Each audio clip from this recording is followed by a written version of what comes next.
नमस्कार दोस्तों, आशा करते हैं आप सभी अच्छे होंगे। तो आज हम income under the head salary discuss करने जा रहे हैं, क्योंकि जैसा कि हमें पता है यूपी पीसीएल असिस्टेंट अकाउंटेंट का जो एग्ज़ाम है वो होने ही वाला है। सबके एडमिट कार्ड ऑलरेडी आ चुके हैं, तो इस टॉपिक को हम नेगलेक्ट नहीं कर सकते, इग्नोर नहीं कर सकते हैं। मोस्ट इंपॉर्टेंट टॉपिक्स में से एक है, ठीक है, और काफ़ी ज़्यादा डिमांडिंग टॉपिक भी है। तो हम टाइम को वेस्ट बिल्कुल नहीं करेंगे। इस वीडियो में आपको जो इंपॉर्टेंट चीज़ है वही बताई जाएगी विदाउट टाइम को वेस्ट किए। तो चलिए शुरू करते हैं अपना टॉपिक, ठीक है। तो सबसे पहले सैलरी पढ़ने के लिए हमें पता है एक एम्प्लॉयर और एम्प्लॉय का रिलेशनशिप होना बहुत ज़रूरी है, ठीक है। तो एम्प्लॉयर एम्प्लॉय रिलेशनशिप होना चाहिए दो लोगों के बीच में, तभी उस सैलरी को माना जाएगा, अदरवाइज वो सैलरी नहीं होगी। जैसे कि अब मान एक और एग्जांपल है, अगर कोई एमपी है या फिर एमएलए है, मतलब मेंबर ऑफ पार्लियामेंट या फिर मेंबर ऑफ लेजिस्लेटिव असेंबली, इन दोनों के जो भी मेंबर होते हैं ये गवर्नमेंट के एम्प्लॉय नहीं होते हैं। तो इनको जो रेम्यूनरेशन मिलता है वो सैलरी के अंदर कवर नहीं होगा। इनको जो रेम्यूनरेशन मिलेगा वो सैलरी के अंदर कवर नहीं होगा, बल्कि इनका जो रेम्यूनरेशन है वो इनकम फ्रॉम अदर सोर्स के अंदर आएगा, ठीक है, जो हमारे सिलेबस का पार्ट नहीं है। तो बस आपको यही डिस्कस करना था। इसके बाद salary received bye minister working in government department is taxable under the head salary. जो भी गवर्नमेंट के अंदर मिनिस्टर्स काम करते हैं उनको सैलरी दी जाती है गवर्नमेंट के थ्रू, तो वो उनकी जो सैलरी है अंडर दी हेड सैलरी में टैक्सेबल होगी। नेक्स्ट पॉइंट क्या बोल रहा है, salary bonus commission or remuneration by whether name called due or received by partner of a firm shall not be regarded as salary. मतलब अगर आपका कोई पार्टनर है, ठीक है, मतलब अगर पार्टनरशिप फर्म चला रहे हैं, तो अगर आपके पार्टनर ने आपको सैलरी दी है, बोनस दिए, कमीशन दिया है, रेम्युनरेशन दिया है, तो वो सैलरी के अंदर कवर नहीं होगी, क्योंकि वो आप पार्टनर है। पार्टनरशिप में वो प्रॉफिट होता है, ठीक है। सैलरी तो एम्प्लॉयर एम्प्लॉय का रिलेशनशिप होना चाहिए ना, पर ये तो आपके पार्टनर है, तो ये जो आपको पार्टनर के थ्रू कुछ भी मिलेगा आपको अमाउंट, वो सैलरी के अंदर टैक्सेबल नहीं होगा। नेक्स्ट पॉइंट क्या है, फुल टाइम या पार्ट टाइम एम्प्लॉयमेंट, ये डजेंट मैटर, कोई मैटर नहीं करता है, दोनों के अंदर सेम ही प्रिंसिपल अप्लाई होंगे। फॉर एग्जाम्पल, ये कुछ एग्जाम्पल दे रखे हैं, if the employ work with the more than one company, अगर मतलब इसमें बोल रहा है अगर आप कोई बंदा है एक से ज़्यादा कंपनियों में काम करता है, सपोज ए कंपनी में भी काम करता है, बी में, सी में और डी में, अगर चारों कंपनी में काम करता है, तो चारों से जो भी सैलरी मिलेगी उसको क्या है एकुमुलेट कर लेंगे, ठीक है, क्लब करके इकट्ठा कर लेंगे, और इकट्ठी जो सैलरी होगी, क्लब सैलरी होगी, उस पर टैक्स लगाया जाएगा। ठीक है, समझ आ गया। अगर एक से ज़्यादा कंपनी में कोई बंदा काम कर रहा है तो सभी कंपनियों की सैलरी या सभी जो भी इंस्टीट्यूट है उन सबकी सैलरी जोड़ के एक साथ टैक्स होगी उनकी, ठीक है। और इसके बाद अगर कोई अपनी सैलरी को सरेंडर करता है, सरेंडर ऑफ सैलरी, ठीक है, if any employ surrender his salary to the central government under section 2 of the voluntary surrender of salary exemption from taxation, वो एग्जाम्प्ट होती है गाइस, ठीक है। अगर कोई अंडर सेक्शन 2 के अंदर अपनी सैलरी गवर्नमेंट, सेंट्रल गवर्नमेंट को सरेंडर कर देता है, दे देता है, मतलब वो सैलरी रिसीव नहीं करके गवर्नमेंट को दे देता है, तो उसकी जो पूरी जो भी उसने पार्ट गवर्नमेंट को दिया है, ठीक है, जो भी पार्ट उन्होंने सरेंडर किया है, या पूरा करा है तो पूरी सैलरी, अगर हाफ करा है हाफ, जितना ही पार्ट उसने गवर्नमेंट को सरेंडर करा है अपनी सैलरी का, वो सारा का सारा क्या है एग्जाम्प्ट हो जाएगा, टैक्स फ्री हो जाएगा, उस पर टैक्स नहीं लगाया जाएगा, ठीक है। ये एक छोटी सी बात थी, जाननी बहुत जरूरी है, क्योंकि डायरेक्ट क्वेश्चन आते हैं इससे, बिल्कुल 101% आते हैं। नेक्स्ट है foregoing of salary, it means waiving the right of the receiving the salary, that is work has been performed and salary has occurred, but employee voluntarily says that he will not take salary. It is treated as application of income and thus would be taxable in the hand of employee। अगर मतलब ये है, अगर कोई employ है अपनी salary लेने से मना कर देता है, बेसिक उसने काम किया हो पूरे महीने पर वो सैलरी लेने से मना कर देता है, फिर भी हम क्या है उसकी सैलरी को टैक्सेबल होगी, उसकी सैलरी पे टैक्स एम्प्लॉय को पे करना होगा, चाहे ये जो एम्प्लॉय है ये मना ही क्यों ना कर दे सैलरी लेने से, ठीक है, पर उसे सैलरी पे टैक्स जो है पे करना होगा। नेक्स्ट पॉइंट है tax free salary. Tax free salary कौन सी होगी, it mean the employer has paid the tax on the salary due to such employee. Thus, the amount paid as tax by employer would also be considered as income of the income of the employer and will be added in his salary।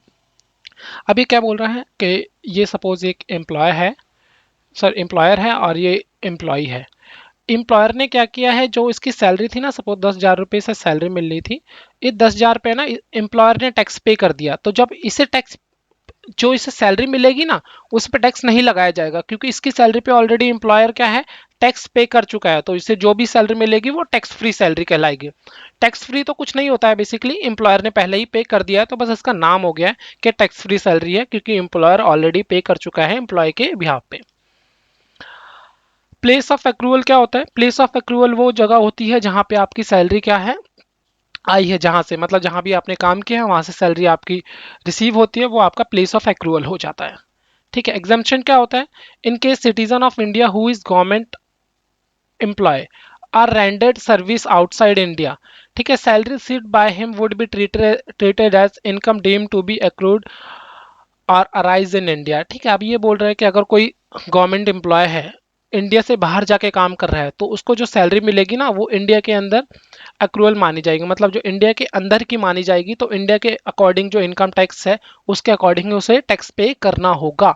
Suppose आपको मैं बता देता हूँ, जैसे embassies होती हैं, जैसे हमारी अमेरिका में एम्बेसी है, यूके में एम्बेसी है, फ्रांस में है, और रशिया में है। तो इन सब जगह जो हमारी एम्बेसी है, ऑफिसर, उसे जो सैलरी मिलती है, वो क्या है, उस पर भी टैक्स लिया जाता है, क्योंकि वो क्या है, ये मान लिया जाता है कि वो इंडिया के अंदर ही सैलरी दी गई है। ठीक है गाइस, अगर कोई बंदा गवर्नमेंट एम्प्लॉय है, बाहर काम कर रहा है, तो भी उसे मान लिया जाएगा कि इंडिया के अंदर ही उसकी सैलरी अक्यूर हुई है और उसे टैक्स पे करना होगा। ठीक है, एग्जाम्पल है, आप पढ़ सकते हैं। अब salary paid by foreign government entrepreneur to his employ is taxable under the head salary unless it is specifically exempt under section 10 like 10 6 मतलब 10। अगर कोई बाहर का बंदा है, फॉरेनर है, किसी हमारे इंडियन को क्या है सैलरी पे करता है, तो उसकी जो सैलरी है वो भी टैक्सेबल होगी, अंटिल क्या है, वो एग्जाम्प्ट ना हो सेक्शन 10 के अंदर। ठीक है। सपोज मैं आपके एग्जांपल के लिए, बाहर की कोई कोको कोला कंपनी है, कोको कोला कंपनी के अंदर कितने सारे मेंबर काम करते हैं, उन सबकी जो सैलरी मिलती है वो भी तो टैक्स, उन पे भी तो टैक्स लिया जाता है। ठीक है, क्योंकि क्या है, वो इंडिया के अंदर ही उसकी सैलरी अक्वायर हुई है और अराइज हुई है। ठीक है, होप आपको ये भी समझ आ गया होगा। अब बेसिस ऑफ चार्जेस क्या होते हैं, ठीक है, कैसे चार्ज की जाएगी, सेक्शन 15 में आपको बताता है। ठीक है, पढ़ते हैं। पहला एक क्या कहता है, any salary due from an employer or a former employer to an assessee is previous year whether paid or not. ठीक है, अब ये बोल रहा है, अगर किसी की सैलरी ड्यू हो गई है, चाहे वो प्रीवियस ईयर की सैलरी प्रीवियस ईयर में ड्यू हो गई हो, ठीक है, चाहे पे हुई हो या ना हुई हो, वो क्या है, टैक्सेबल बन जाएगी। ठीक है, उस पर टैक्स चार्ज किया जा सकता है। मतलब पहला तो होगा ड्यू बेसिस पे हो जाएगा। ठीक है। Second, any salary paid allowed to him in a previous year by or on behalf of an employer or a former employer though not due or before it become due to him.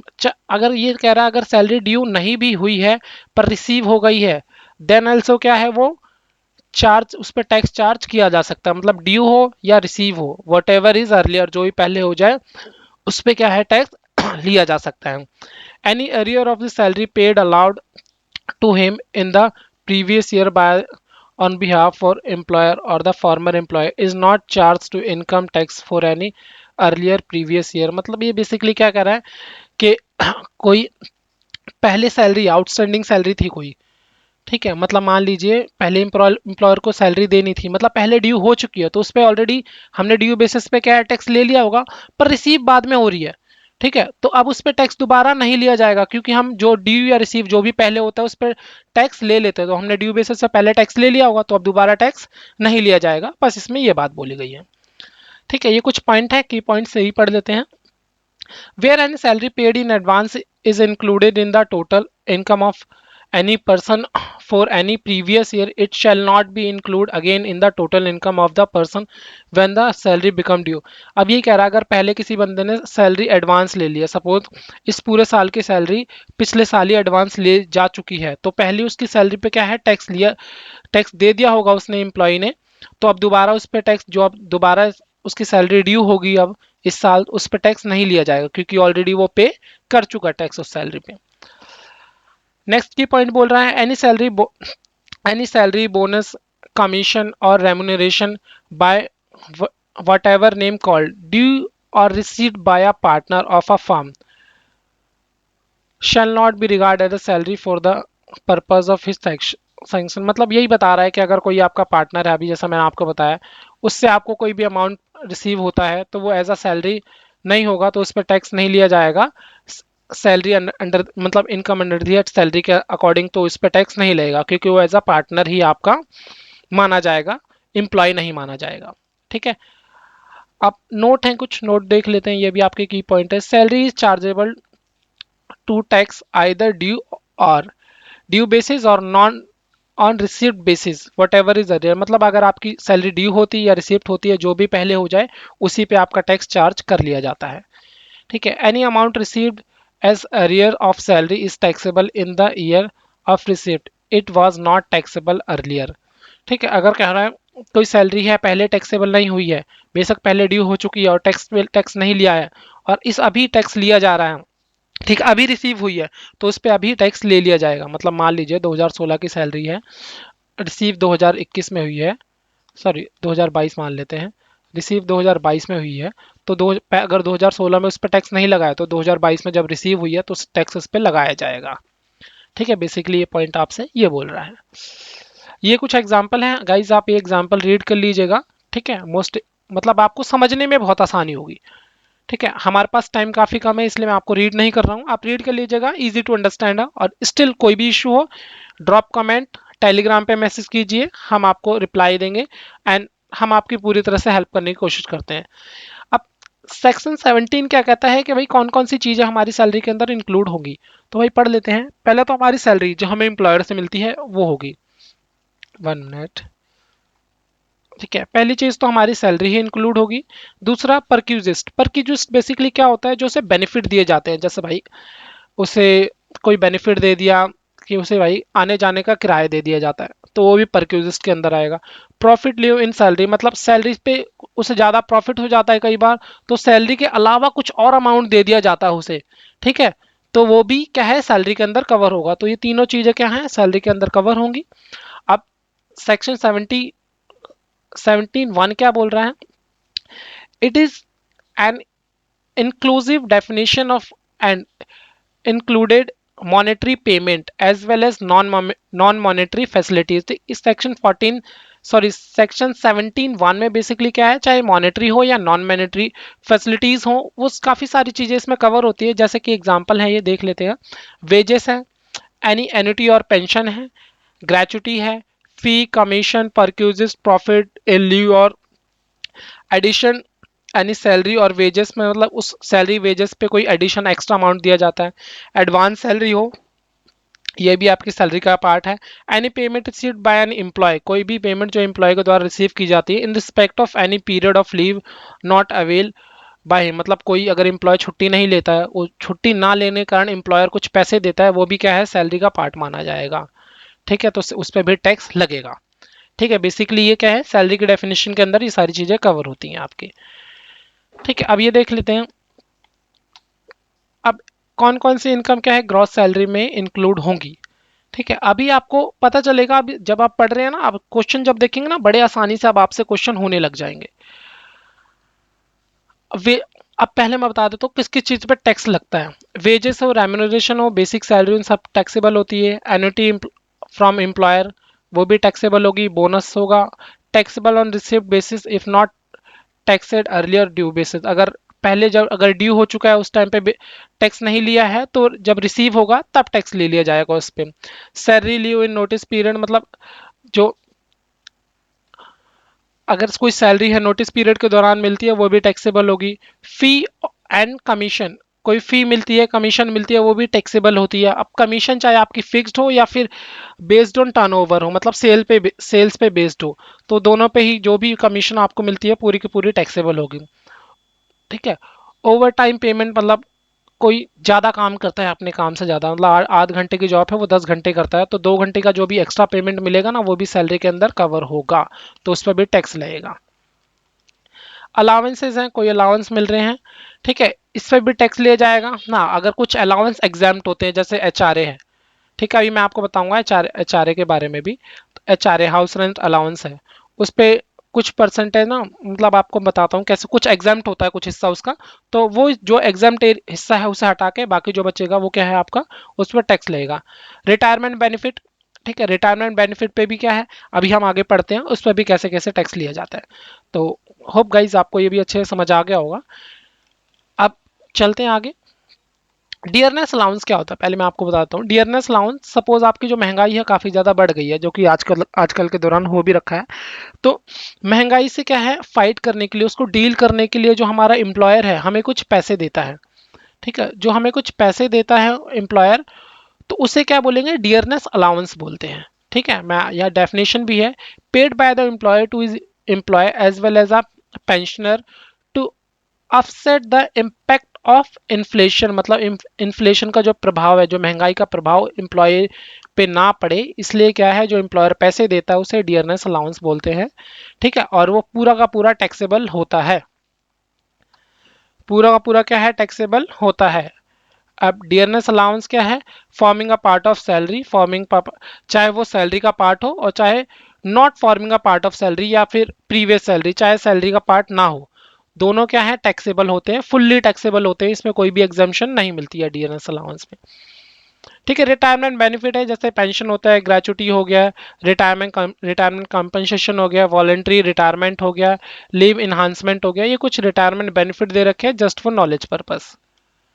ठीक है, अब allowances के बारे में पढ़ते हैं। कुछ allowance क्या होते हैं, फुल्ली टैक्सेबल होते हैं, कुछ अलाउंस होते हैं पार्टली टैक्सेबल, और कुछ होते हैं फुल्ली एग्जेम्प्ट। तो उन्हीं अलाउंसेस के बारे में पढ़ते हैं। तो सबसे पहले हम पढ़ते हैं फुल्ली टैक्सेबल अलाउंस, जिस पूरा पूरा टैक्सेबल होता है। सबसे पहले तो होता है आपका एंटरटेनमेंट अलाउंस, पूरा का पूरा टैक्सेबल होगा। डियरनेस अलाउंस पूरा का पूरा टैक्सेबल होगा। ओवर टाइम अलाउंस पूरा का पूरा टैक्सेबल है। Medical allowance, city compensatory allowance, जिसे सीसीए के नाम से भी जानते हैं, इसे सीसीए भी बोल देते हैं, सिटी कंपनसेटरी अलाउंस। ठीक है, lunch dinner tiffin allowance, family allowance, ठीक है, वार्डन अलाउंस है, सर्वेंट अलाउंस है, प्रोजेक्ट अलाउंस, ये जितने भी अलाउंस है ये पूरे का पूरा टैक्सेबल है। इसमें कुछ भी आपको एक रुपया भी क्या है टैक्स फ्री नहीं होता है, कुछ भी एग्जाम नहीं होता है। जो भी आपको अमाउंट मिलेगा इनके नाम पे, पूरा का पूरा आप पे टैक्स लिया जाएगा उस पे। Partly taxable house rent allowance है, सेक्शन 10(13)(a) में है। ठीक है, और स्पेसिफिक अलाउंस है कुछ, उनके बारे में भी पढ़ेंगे। और फुल्ली एग्जाम, जिसपे कोई क्या है, कोई भी आपको टैक्स नहीं पे करना होता। अलाउंस टू हाई कोर्ट जज, जो हाई कोर्ट के जज होते हैं उन्हें जो अलाउंस दिया जाता है ना, फुल्ली टैक्स फ्री होता है, मतलब उनसे कोई टैक्स नहीं लिया जाता अलाउंस पे। ठीक है, allowance paid by the United Nation Organization, UNA जो आपको अलाउंस पे करता है, यूनाइटेड नेशन ऑर्गेनाइजेशन को जो अलाउंस पे करेगा, जो उस पे भी क्या है, फुल्ली टैक्स फ्री होगा, एक भी रुपया आपसे टैक्स नहीं लिया जाएगा। कंपनसेटरी अलाउंस रिसीव्ड बाय जज, जो जज को कंपनसेटरी अलाउंस मिलता है वो भी क्या है, टैक्स फ्री होगा। अब ये आपसे क्या बोल रहा है, sumptuary allowance given to high court and supreme court जज, सुप्रीम कोर्ट और जो हाई कोर्ट के जज होते हैं उन्हें सब्ट्री अलाउंस जो दिया जाता है वो भी क्या है, फुल्ली एग्जाम्प्ट हो जाएगा। Allowance given to government employ outside India, जो आउटसाइड इंडिया है, ठीक है, इंडियन फॉरेन सर्विसेज के आईएफएस के अंदर जो काम करते हैं, जैसे कुछ यूपीएससी क्लियर करके आईएफएस ज्वाइन करते हैं, ठीक है, उनको जो अलाउंस दिए जाते हैं वो भी क्या है, फुल्ली एग्जाम्प्ट होते हैं, उन्हें उन पे कोई टैक्स नहीं लिया जाता है। ठीक है, अब आते हैं हाउस रेंट अलाउंस की तरफ। हाउस रेंट अलाउंस से आपसे डायरेक्ट क्वेश्चन पूछा जा रहा है, हर बार पूछा जा रहा है, तो आप इस टॉपिक को ध्यान से देखिएगा। House rent allowance, HRS given by employer to employee to meet the expenses in connection with the rent or accommodation while the employee might have to take for his or her resident. HRA given to employees taxable to the taxed of minimum of following, मतलब जो भी आपका minimum हो इस following के दौरान उस पर टैक्सेबल हो। ठीक है, सबसे पहले हम बात करेंगे 3-4 सिटीज की, जैसे दिल्ली, मुंबई, चेन्नई और कोलकाता, 4 सिटी की बात करेंगे अभी हम, बाकी अदर स्टेट की नहीं। अगर आप दिल्ली, मुंबई, चेन्नई, कोलकाता में रहते हैं तो या तो आपको जो HRA मिला है, ठीक है, जो आपको एम्प्लॉयर ने दिया है, या फिर excess of rent paid 10% of salary, मतलब रेंट पेड जो हुआ है माइनस 10% ऑफ सैलरी, जो भी आपका बचेगा वो। ठीक है, सपोज आपने रेंट पे किया 5,000 रुपये और आपके 10% ऑफ सैलरी थी, ठीक है, मतलब सॉरी 5,000 रुपये आपने एक महीने का रेंट पे किया और आपकी जो सैलरी है वो मान लेते हैं आपकी 10% बनती है 4,000 रुपये एक महीने की, तो 1,000 रुपये क्या है आपको ये बचता है, तो 1,000 रुपये आपका एग्जाम्प्ट हो जाएगा। या फिर 50% ऑफ दी सैलरी और रिलेवेंट पीरियड, मतलब जिस पीरियड की बात कर रहे हैं अभी हम, तो जो भी आपका मिनिमम होगा इन तीनों में से उस पे आपको एग्जाम्शन मिलेगी, मतलब उस पे टैक्स नहीं लगेगा, और जो बच जाएगा हिस्सा वो उससे टैक्स लगेगा। जो भी मिनिमम है वो एग्जाम्शन होगी, मतलब उस पे आपको क्या है छूट मिल जाएगी टैक्स की। अदर सिटीज के बारे में बात कर लेते हैं, इन 4 सिटीज को छोड़ के। HRA रिसीव्ड हुआ हो, rent paid minus 10% of salary या 40% of salary for the relevant period which ever is minimum, जो भी मिनिमम हो वो आपका एग्जाम्प्ट हो जाएगा, मतलब उस पर टैक्स नहीं लगेगा, और बाकी जो अमाउंट बचेगा उस पर टैक्स लगेगा। अब कुछ की पॉइंट दे रखे हैं HRA के अकॉर्डिंग, तो सैलरी में क्या क्या इंक्लूड है, बेसिक सैलरी के साथ साथ डियरेंस अलाउंस है वो भी इंक्लूड होगा, प्लस कमीशन है, ठीक है, चाहे वो परसेंटेज बेस पे हो या फिर फिक्स्ड हो, ये सारी चीज़ें सैलरी पे इंक्लूड होती है। मतलब आपको जब सैलरी की कैलकुलेशन करेंगे ना इस रेंट पेड वाली सैलरी की, तो इसमें ये चीज़ आपको देखनी पड़ेगी, तो इसलिए मैं आपको ये सारी चीज़ें बता रहा हूँ। Exemption is not available to an SSC who lived in own house, अगर कोई अपने घर पे रह रहा है उस एसएससी को, एसएससी मतलब उस बंदे को, इस एम्प्लॉय को क्या है ये एग्जाम्पशन नहीं मिलती है। थर्ड पॉइंट क्या बोल रहा है, relevant period mean the period for which the said accommodation was occupied the assessee during the period, मतलब रिलेवेंट पीरियड का मतलब ये है जिस पीरियड की हम बात कर रहे हैं, जिस पीरियड के दौरान उसने रेंट लिया हुआ है, मतलब रेंट पे हाउस एक लिया हुआ है, ठीक है। अब स्पेसिफिक अलाउंस है कुछ, उनकी बात कर लेते हैं। तो सबसे पहले क्या है, सेक्शन 10(14)(1) के अकॉर्डिंग कुछ स्पेसिफिक अलाउंस है, जैसे grant to meet expenses incurred wholly or necessary and exclusively in the performance of employ duty, मतलब एम्प्लॉय की जो ड्यूटी है उसको बेहतर बनाने के लिए कुछ अलाउंस दिया जाता है, ठीक है, जो कि सेक्शन 10 सबसेक्शन 14(I)(1) के अंदर कवर होंगे। वो क्या है, अब उसकी बात कर रहे हैं, एक्चुअल अलाउंस रिसीव, जो एक्चुअल अलाउंस रिसीव हुआ हो, ठीक है, जो एक्चुअल अलाउंस रिसीव हुआ हो, actual amount spend on office purpose, या फिर जो भी एक्चुअल अमाउंट स्पेंड हुआ हो, विच एवर इज मिनिमम, जो भी मिनिमम होगा उस पर क्या है एग्जाम्पशन मिल जाएगी, और जो बचेगा अमाउंट उस पर टैक्स पे करना होगा एम्प्लॉय को। दूसरी तरफ भाई पर्सनल लाइफ को या पर्सनल एक्सपेंसेस को फुलफिल करने के लिए जो अलाउंस मिलते हैं उनकी बात करते हैं। Either the place where the duties of the office or the employment of the profit are ordinarily performed by him at the place where the ordinary outside resident, मतलब ये बेसिकली आपको बता रहा है उसके बारे में। अब इसमें देख लेते हैं जो पर्सनल एक्सपेंसेस को मीट करने के लिए अलाउंस दिया जाता है, एक्चुअल अलाउंस रिसीव, जो एक्चुअल अलाउंस रिसीव हुआ हो, या फिर कुछ स्पेसिफिक लिमिट होती है, मैं अभी आपको लिमिट बताऊंगा, ठीक है, जो भी मिनिमम होगा उस पर आपको एग्जाम्पशन मिल जाएगी, और इसका लेना देना नहीं होता है कि आपने कितना एक्सपेंड किया है, मतलब एक्चुअल एक्सपेंडिचर से कुछ भी लेना देना नहीं है, बेसिकली ये बता रहा है। देखिए ये आपको स्पेसिफिक अलाउंस कुछ दे रखे हैं सबसेक्शन 14(I) के अंदर, ठीक है, सेक्शन 10 सबसेक्शन 14(1) सॉरी के अंदर। ट्रैवलिंग अलाउंस है, डेली अलाउंस है, कन्वेंस अलाउंस है, हेल्पर अलाउंस है, एकेडमिक अलाउंस है, यूनिफॉर्म अलाउंस है। इसमें जो अलाउंस मिला है या फिर जो आपने खर्च किया है, विच एवर इज मिनिमम, उस पर आपको छूट मिल जाएगी इनकम टैक्स से, बाकी पे आपको इनकम टैक्स पे करना होगा। अब सेक्शन 10 सबसेक्शन 14 के अंदर कुछ स्पेसिफिक अलाउंस थे, तो ये लिमिट है कुछ देख लीजिएगा, जैसे चिल्ड्रन एजुकेशन है उस पर 100 रुपीज़ पर मंथ होगी, और वो भी 2 चिल्ड्रन के लिए है, ये लिमिट है, ठीक है। इससे ज़्यादा होता है ये लिमिट है ये, या फिर एक्चुअल जो रिसीव हुआ हो, जो भी मिनिमम होगा उस पर आपको छूट मिलती है, ठीक है। एंड अब देखते हैं हॉस्टल एक्सपेंडिचर अलाउंस, हॉस्टल के लिए एक्सपेंडिचर अलाउंस है 100 रुपये पर मंथ, वो भी 2 बच्चों के लिए।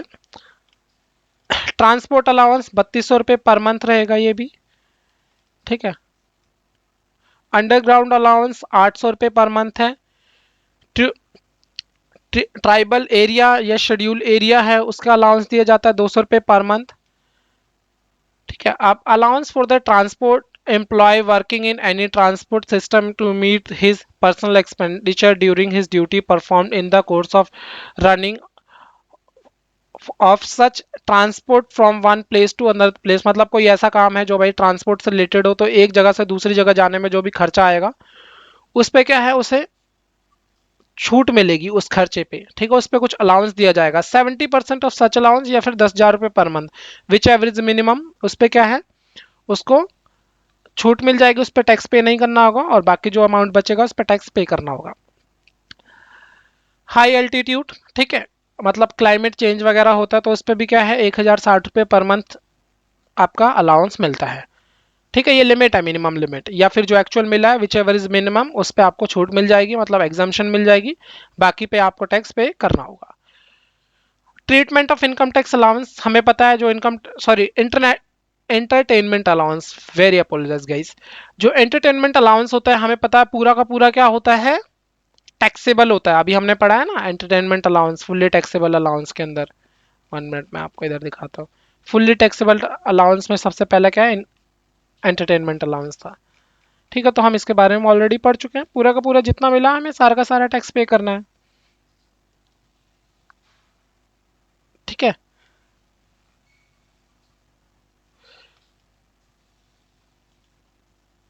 ओके, अब कुछ इसमें बात है पर, treatment of allowance received is fully taxable and it is first to include in salary income under the head salary and therefore deduction is given, ठीक है, ये पूरा का पूरा टैक्सेबल होता है पर इसमें कुछ डिडक्शन दी जाती हैं, देखते हैं क्या डिडक्शन है। Deduction in respect of entertainment allowance is available from gross salary only to government employ, ये खाली गवर्नमेंट एम्प्लॉय को ही डिडक्शन मिलेगी, अगर आप प्राइवेट जॉब कर रहे हैं तो भूल जाइए, कोई डिडक्शन नहीं मिलेगी आपको, ठीक है। तो पहली बात यह है, जो भी आपको लोअर होगा, मैं 3 कंडीशन बताता हूँ, जो भी कम होगा वो डिडक्शन मिलेगी, या तो 5,000 रुपये हो आपकी, ठीक है, या फिर दूसरी क्या है 20% ऑफ बेसिक सैलरी, या फिर आपका थर्ड है amount of entertainment allowance receive during the year, जो आपको अमाउंट रिसीव हुआ हो, या फिर 20% ऑफ सैलरी हो, या फिर 5,000 रुपये हो, विच एवर इज मिनिमम, वो आपको क्या है उस पर डिडक्शन मिल जाएगी, और बाकी जो बचेगा उस पर आपको टैक्स पे करना होगा। Only government non government employees को होता है, नॉन गवर्नमेंट एम्प्लॉय के लिए कोई टैक्स फ्री नहीं है, ये सब पूरा का पूरा टैक्स पे करना होगा इस अलाउंस पे, ठीक है। Amount actually spend toward entertainment out of entertainment allowance is not taken into consider, मतलब आपने जितना खर्च किया है एंटरटेनमेंट अलाउंस पे, जितना रिसीव किया उससे कोई लेना देना नहीं है आपको, बेसिकली ये बात बता रहा है। तो अभी तक हमने ना काफी सारी चीजें पढ़ ली हैं इनकम टैक्स से रिलेटेड, और मैं आपको अगेन बता देता हूँ 1 मिनट, ये जो अभी हम इनकम टैक्स का जो टॉपिक पढ़ रहे हैं, income under the head salary, ये मोस्ट इंपॉर्टेंट टॉपिक तो है ही, मतलब आपके लिए बहुत इंपॉर्टेंट टॉपिक है, और इससे जो चीजें आपसे पूछी जा रही है वो सारी चीजें भी मैंने आपको कवर करा दी है, अब जो अभी पढ़ा है इससे बाहर कुछ नहीं पूछेगा, अगर कुछ पूछता है आप कमेंट कीजिए, कमेंट पे ड्रॉप कीजिए, we will answer you guys, ठीक है। तो होप गाइस आपको ये वीडियो बहुत पसंद आई होगी, अगर आपको ये वीडियो पसंद आई होगी तो do like and guys do subscribe also because we need it, ठीक है। तो अभी बाइंड अप करते हैं इस क्लास को, हम जल्दी नई क्लास भी लेके आएंगे, तो thank you guys, hope you are doing well.